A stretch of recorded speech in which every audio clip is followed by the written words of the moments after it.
নমস্কার, মলিস ব্লগের পক্ষ থেকে আমি মলি। আজকে আপনাদের সাথে শেয়ার করে নিচ্ছি আমাদের ডিনার মেনু।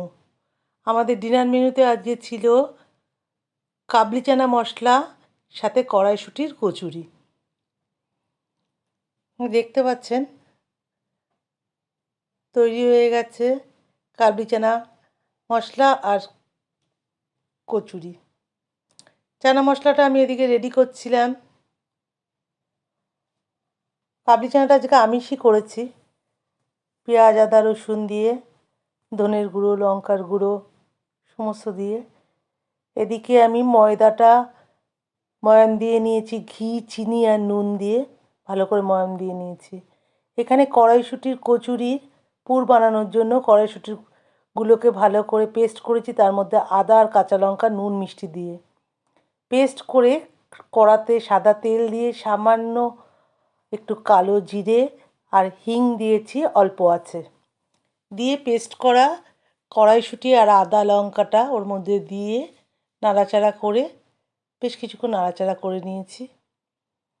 নিয়ে ওটা ঠান্ডা হওয়ার জন্য অপেক্ষা করছি। এদিকে আমার বাড়িতে যে পেটটি আছে আপনারা সবাই দেখেছেন, ওর নাম মিমো, ও একটু অসুস্থ।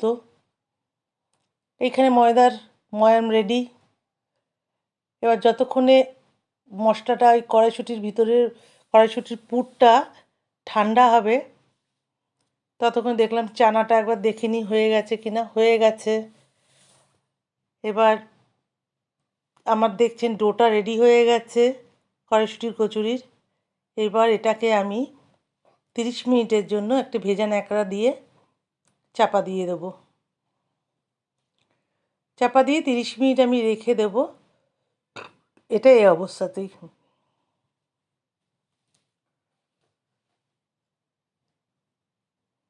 এবার আমি চলে যাই, আমার যে পোষ্যটি রয়েছে মিমো, তার শরীরটা ভালো নেই, ওকে একটু ওআরএস খাওয়ালাম। 30 মিনিট হয়ে গেছে। একটু সাদা তেল হাতে নিয়ে ডোটাকে আরেকবার একটু ভালো করে মেখে নিলাম। কড়াতে তেল গরম হচ্ছে, আমি ডোটার থেকে লেচি কেটে নিচ্ছি। বেশ কিছু লেচি কেটে নিলাম। এবার আমি এক এক করে বেলে একটি থালার মধ্যে তুলে রাখবো।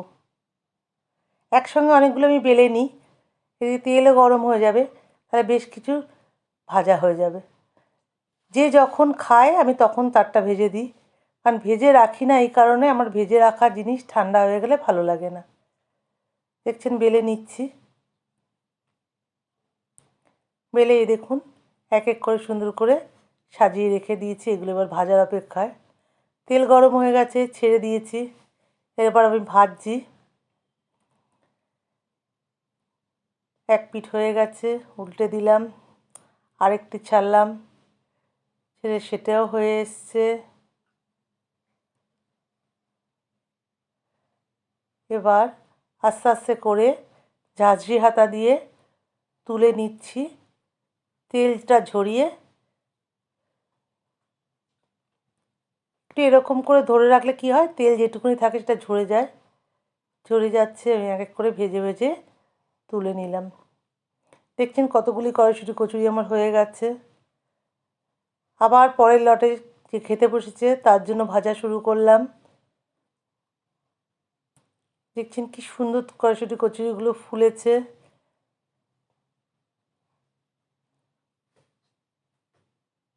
খাওয়ার সময় ভিডিওটা আমি করতে পারিনি, তাহলে আপনাদের দেখাতে পারতাম। ভিতরে একটু ছিললে ভেতরটা কি সুন্দর পুরটা দেখা যাচ্ছিল।